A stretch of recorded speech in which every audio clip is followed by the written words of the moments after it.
तो भाई आपने मतलब जो ये प्रोडक्ट आपने सिलेक्ट किया, थोड़ा सा तो प्रोडक्ट के बारे में पहले बता दो कि क्या प्रोडक्ट है, उसके बारे में ये बताना कि आपने ये प्रोडक्ट ही क्यों सिलेक्ट किया। हमारा बेसिकली प्रोडक्ट जो मेन है वो पेपर कप्स वगैरह है। इसके साथ हम थोड़ा बहुत बगैस और we can say all kind of food packaging में है। ये हमारा फर्स्ट प्रोडक्ट नहीं है, इससे पहले हमने काफ़ी सारे बदले थे।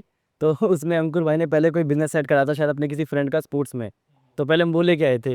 हाँ, तो असल में क्या था, सारा स्पोर्ट्स वेयर का था कि क्रिकेट के इक्विपमेंट्स हो गए, हम वो एक्सपोर्ट करेंगे। बॉल हो गई, हाँ, बेसबॉल, ये सब। बेसबॉल के बैट वगैरह ये सारी चीज़ें। लेकिन जब उसमें धीरे धीरे एक्सप्लोर करा, क्लाइंट से बात हुई, तो पता लगा कि उसमें ब्रांड डोमिनेंस बहुत ज़्यादा थी, है ना। उसमें ऑलरेडी ब्रांड्स काफ़ी अच्छा सेटअप करके बैठे हैं अपना पास, तो ये सारी यस यस, क्योंकि डिस्ट्रीब्यूटर ऑलरेडी दूसरी कंट्री में भी यहाँ भी हैं, तो ब्रांड का एफ हो गया, एफ हो गया, तो ऑलरेडी उनका इतना अच्छा वो था कि वहाँ पे स्पेस, वो विंडो हमें नहीं मिली थी कि हम उस मार्केट में एंटर कर सकें। सो और लेटर ऑन हो भी जाते कुछ भी करके चीज़ें, तो उसमें फिर रिस्क काफ़ी जाता था, लो मार्जिन वगैरह ऑलरेडी। सैचुरेटेड मार्केट है। Correct correct exactly. तो फिर इसका इंसाइट कैसे मिला, मतलब कि ये प्रोडक्ट्स।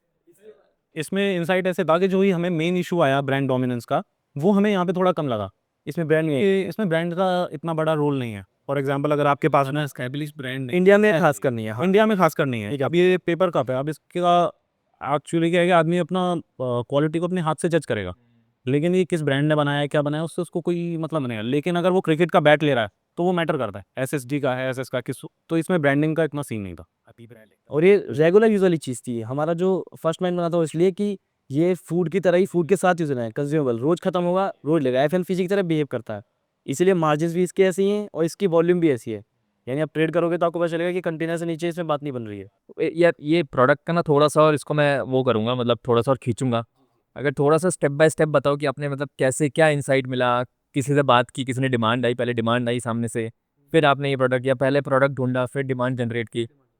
अच्छा, पहले आपने प्रोडक्ट सिलेक्ट किया। Correct. हर बार हमने ऐसे ही किया है। हर बार क्या, हमने 8-9 ऑर्डर बदल दिए, पहले सेलेक्ट करते हैं और फिर सिर्फ उसी एक डायरेक्शन में काम करने पे लग जाते हैं। फिर पता चल रहा है कि क्या। फिर जो उसके चैलेंजेस आते हैं उसको इवेलुएट करते हैं कि इस चीज़ के साथ कंटिन्यू किया जाए ना किया जाए। तो जहाँ हमें लगता है कि भाई चीज़ों में सुधार करके अभी भी चीज़ें वर्क कर सकती हैं, वहाँ हम पूरा एफर्ट लगाते हैं और उसको कर देते कितने मिनट अपने इससे पहले सिलेक्ट किए। मेरे हैं। अराउंड 4-8 हो गए थे। 8 हो गए, 4-8 जा रहा हो। हाँ, कोट था, फिर आपका रेडीमेड गारमेंट था, क्योंकि टीकेडी पे गए थे, वहाँ पे ज़्यादातर ही जा रहा है। उसके बाद हैंडीक्राफ्ट आ गया, फिर आपका पूजा का सामान आ गया। पूजा का सामान आ गया, ये कार्टन्स होते हैं ना, कैरिकेटेड बॉक्स गए, पैकिंग में गए। तो इसमें से एक प्रोडक्ट का मैं एग्जांपल लूंगा, थोड़ा सा और पूछूंगा उसमें ना, कि जैसे कि पूजा वाला आपने चूज़ किया, फिर उस पर कितना टाइम तक काम किया आपने पूजा वाले प्रोडक्ट पे। गॉड आइडल वगैरह थे क्या। तो 6 मंथ काम किया। 5 से 6 महीने का। फिर आपने उसको छोड़ा, कि मतलब क्या लगा कि नहीं ये नहीं चलेगा करके क्या। सीजनल, यानी कि बाहर जो इंडियंस रह रहे हैं ऑलरेडी, वो लेते तो हैं इस सामान को, बट गणेश चतुर्थी से कुछ समय पहले ले लिया, दिवाली से कुछ पहले लिया, तो वो रेगुलर वाली बात नहीं है। जो आप बोल रहे हो पॉइंट, वो ये क्यों आया, क्योंकि ये रेगुलर है, ये डेली चाहिए, कोई सीजन के ऊपर बिहेव नहीं करेगा ये। थोड़ा सा डिमांड अप डाउन होगी, वो भी 6-6 महीने गैप पे, यानी कि गर्मी में थोड़ा कम चला, सर्दी में ज़्यादा चल गया। ये इसकी अच्छी बात थी जो प्रोडक्ट की थी। वो सीजनल इस वजह से वो फेस्टिवल्स पे ज़्यादा मेन उसमें आता है डिमांड में। अब दिवाली है, दिवाली पे एकदम से इतना ज़्यादा डिमांड में आ जाएगा, आप उठ के अपने सप्लायर के पास जाओगे, सप्लायर ले आएगा कि मेरा ऑलरेडी माल पूरा बुकड है, तो जब सीज़न आएगा तब भी बिजनेस नहीं हो पाता है। हमें मान लो मेरे साथ सीज़न वाले प्रोडक्ट अच्छे नहीं होते, सीजनल प्रोडक्ट्स भी अच्छे होते हैं, लेकिन इसमें आपको बुकिंग बहुत एडवांस डालनी पड़ेगी। तो उस प्रोडक्ट में तभी वो पॉसिबल है बिजनेस करना, जब हम खुद स्टॉक रखें अपने पास। उसके लिए इन्वेस्टमेंट चाहिए कि फिर वो कैपिटल ब्लॉकेज चाह नहीं रहे थे, क्योंकि रास्ता हमें खुद क्लियर नहीं था।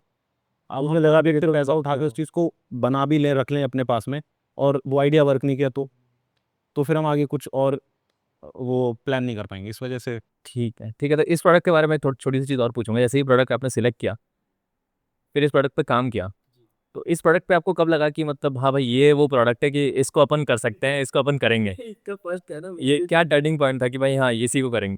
अच्छा, पहला क्लाइंट ही थी जी ज़्यादा। जल्दी मिल गया। नहीं नहीं नहीं, जल्दी नहीं, हमने सारे प्रोडक्ट बदले तो विद इन 16 मंथ, 16 महीने लगे हमें पहला ऑर्डर ग्रैब करने में। और पहला ऑर्डर इसका आया, और इसका ऑर्डर आने में हमें 3 महीने लगे मात्र। जो 3 महीने पहले आपने सिलेक्ट किया, वो 3 महीने पे जनरेट हो गया ऑर्डर। ऑल इन ऑल हमें 16 महीने लगे, पर इसके लिए हमें सबसे कम टाइम लगा। और जब हुआ, चीज़ें समझ में आई कि तो बहुत ईजी यार, कभी तो ऐसे बनता है, ये चीज़ भी थोड़ी मैटर करती है। और दूसरा फिर एक चीज़ होती है, जब हम लगातार किसी डायरेक्शन में एफर्ट कर रहे होते हैं और कोई रिजल्ट ना आए ना, तो थोड़ा सा डिमोटिवेशन भी हो जाता है, बिल्कुल साल भर में। लेकिन जब पहला कंटेनर उसी से गया, तो वो कहते हैं ना कि भाई प्यार हो जाएगा तुम्हें अपने अब तो हो गया बस। दो लव एट फर्स्ट साइट हो गया अपने प्रोडक्ट से। हाँ, फिर तो चलेगा।